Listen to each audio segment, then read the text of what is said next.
If you're doing between 3 and 4 million and you're thinking of moving into a new region, there's several things that you need to take into consideration. One, what resource have you got to expand into a new region? What free cash flow have you got to invest in your expansion, either for products, for new services, or to reach the new shores? And they're ultimately the two key things that you need to understand before you think about expanding. Resource and free cash. So really your expansion needs to be think about how much can you invest in your expansion, because that's the number one thing you need to solve. Out of everything else, if you don't have a key person who's going to be able to manage the expansion and some investment to make it work, there's 0 point in making it work. But if you do have the cash but you don't have the time, or you have the time but you don't have the cash, there are other ways to look at it. So think of it like this. If you've got the cash and the time to do it, you're going to be perfect and you're going to make it work every single time. One of the key things you need to think about when you're expanding your business is, if you don't expand your business, somebody else might. Now, what do I mean by that? Well, if your business isn't in the United States, or your business isn't in the United Kingdom, or your business isn't on this beautiful river where we are today, then your competitors will be. Or your factory will design your product and make it for you and put it in the region. So it's worth considering what's going to be the right thing for your business, for you to expand, your competitors to expand, or your factory to take your product and expand it themselves.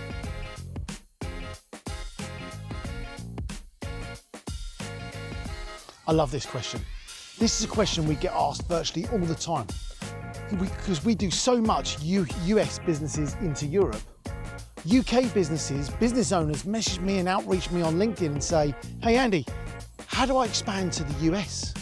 The good news is the process is the same.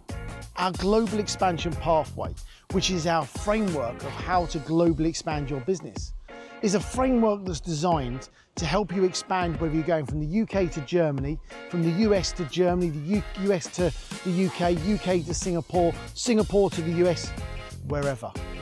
It's a framework that helps you expand your business. And there's typically 3 things that you need to solve when you're expanding your business. Number 1, compliance. You need to make sure your business and your products are compliant with where you're expanding.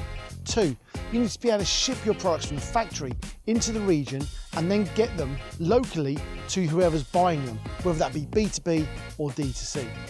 And finally, thirdly, you need to be able to make sure that you've got sales channels and distribution networks to be able to actively sell your products in region. So whether you're going from the US to the UK or UK to the US, it's exactly the same process.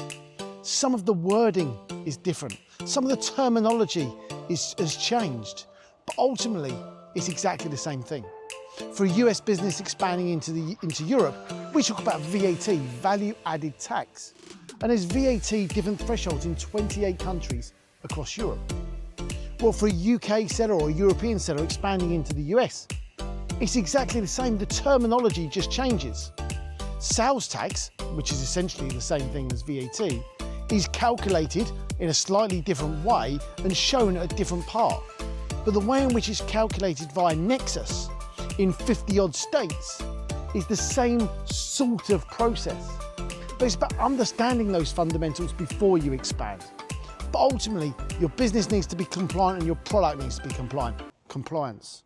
Yeah, Mr. White. Yes, science. You need to get the goods from factory through to the end user through logistics.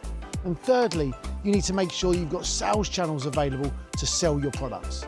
And that's the 3 simple steps to expand your business, no matter wherever you are in the globe, to make that simple and easy.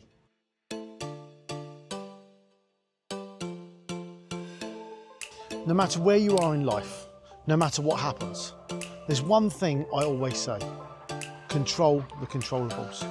People right now are petrified about expanding into the US because of this word tariffs. Most people don't actually know what the tariffs mean and what that actually is for their business. Depending on where your product is and where it's made in the globe, will depend on the situation, the solution that's right for your business. You cannot control a tariff. You cannot control what's going to happen in the world outside of your control of your business. If the US is a market worth exploring, no matter what's happening with the tariffs, it's worth exploring the market. Tariffs is today's problem. Tomorrow, it'll be something else. So we have to combat the problem we've got today and not worry about the problem that's going to happen tomorrow. Because I suspect if you're thinking of expanding to the US, by the time you actually get round to it, the tariffs will be a long gone saga that is completely forgotten about, and we can all move on to the next problem.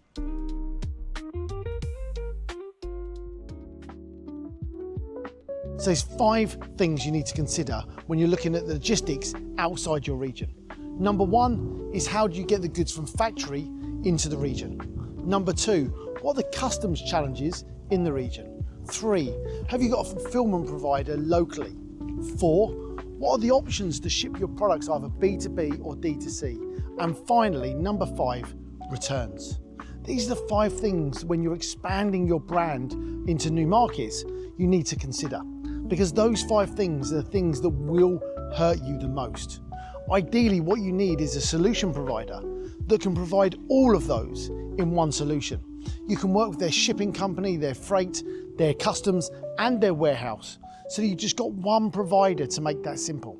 In all honesty, will that make it slightly more expensive? Possibly, but we're talking margins. We're talking very, very small percentages. Because what's the most important thing for you? The most important thing is getting the stock from the location of your factory without any hassle into the region where you're shipping. If you use your current shipper and your current customs broker, I can almost guarantee that if they're shipping into a new market, they will fundamentally foul or screw it up even worse for your business, costing you tens of thousands of pounds, euros or dollars. So it's crucial to work with a provider that can do the shipping or air freight, customs, the 3PL in region, the fulfillment in region, and the returns. Make sure you get those 5 things sorted when you're expanding your business to make sure any provider or where you're going, you can solve those things. So when you're shipping into region, most customers fundamentally screw this part up, because what happens is they use the same shipper and the same broker they usually use when they're shipping into their home market. Well, that's all very well, and you may have a great relationship, but, and here's the cautionary tale, you need to make sure that they understand how to ship into the region, and they've done it before for the products you have. Because all too often, business owners ship and custom broke through their current supplier.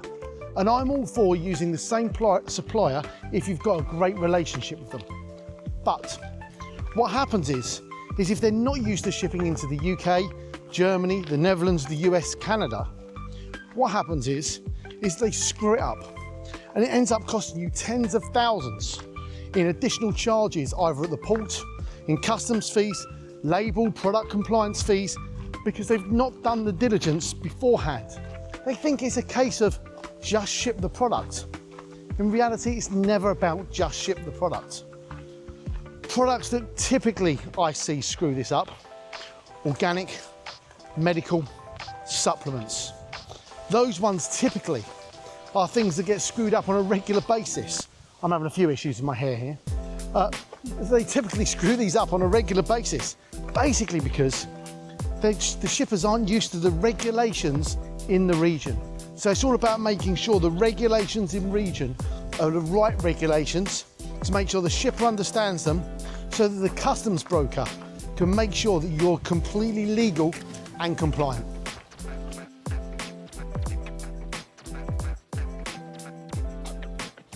Expanding with food supplements specifically, there's certain things that need to be considered. 1, you need to make sure the product's compliant. So what's the ingredients inside it? Because it's the ingredients inside that need to make sure they're compliant. Now, my sort of rule of thumb is this: if your supplement hasn't killed anyone in your home region, it's unlikely to kill anyone in the region it's going to go to. But I appreciate that doesn't make it compliant or not compliant, because that's my fundamental belief. But there are certain novel foods, especially here in Europe, that aren't allowed because they haven't had enough case tests to make sure that they're not going to kill anyone. So when you're expanding, the single things you need to think about are these. Let's talk about the product. So in order to get the product compliant, we need to make sure that the ingredients are okay to be used in region. That means there's no novel foods. That means that there's no things in there that are on the banned list. That's the first thing. Second thing, we need to make sure the label is compliant with the regulations. What that also means is we need to make sure that it's got translations on there. So if you're going to expand it into different countries, you need to make sure that the safety information, the health and safety, if you like, is all in the right language. Because if it says, caution, don't only consume 1 tablet a day, but it only says that in English, if they're in Germany and they consume 10, that's an issue, right? So what we need to make sure is that the safety data is translated. Now what we can do these days is we can use QR codes to scan data and things like that. It's not as popular across the whole of Europe as we would like yet. But if we've got a product that's compliant, we've now got a label that's compliant, we need to make sure there's certain things on that label. We need to make sure there's a responsible person for that product somewhere along the journey. And that typically means there's an address on the product. That means someone's responsible in region for that product. So that's the second thing. Thirdly, when we come to ship the product, we need to make sure it complies with the regulations in each country you're selling to. What do I mean by that? Well, first off, we talked about that briefly a moment ago, but each country has its own rules of how they should be listed on the area.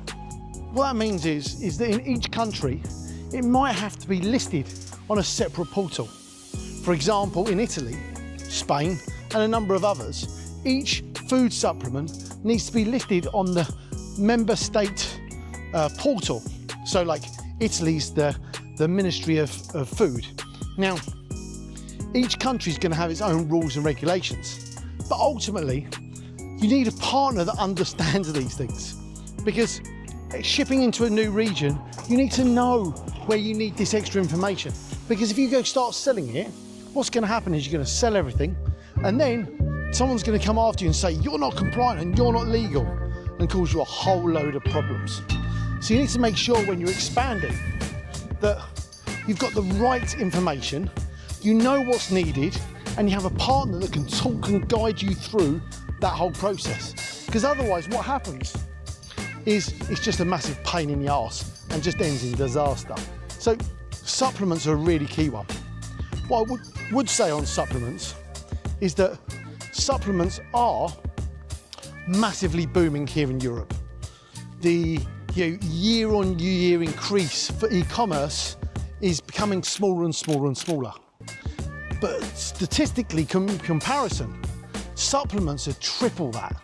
There's a massive opportunity for the right supplements with the right brand to expand into new countries and markets.